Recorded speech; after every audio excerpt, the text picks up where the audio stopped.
চলেছি এই পথ দিয়ে, সেই পথ, এই হচ্ছে বনের পথ, পাহাড়ের পথ। What a view! আর বৃষ্টি পড়ছে, টুপি টুপি টুপুর টুপুস করে বৃষ্টি পড়ছে ওদিকে পাহাড়ে। এই হচ্ছে আমাদের এদিকে পাহাড়, এদিকে উল্টো দিকটা।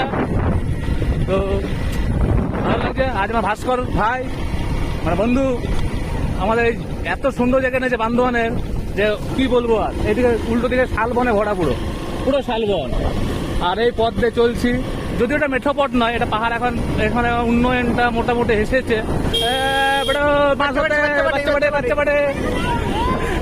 তো ভালোই মজা। আর সামনে আরো পাহাড় আসছে, সো এক্সাইটমেন্ট। আর ভালো লাগছে, আর ন্যাচারাল ভিউ। তো জোরে চালাই না দিও, ফোনটা পড়ে যাবে। আর হেলমেট বলবেন না যে হেলমেট পরে গাড়ি চালাচ্ছিস না কেন, অ্যাকচুয়ালি হেলমেটও আছে। বৃষ্টি পড়ছে তো, আর এই ন্যাচারাল হাওয়া খাওয়ার জন্য মোটামুটি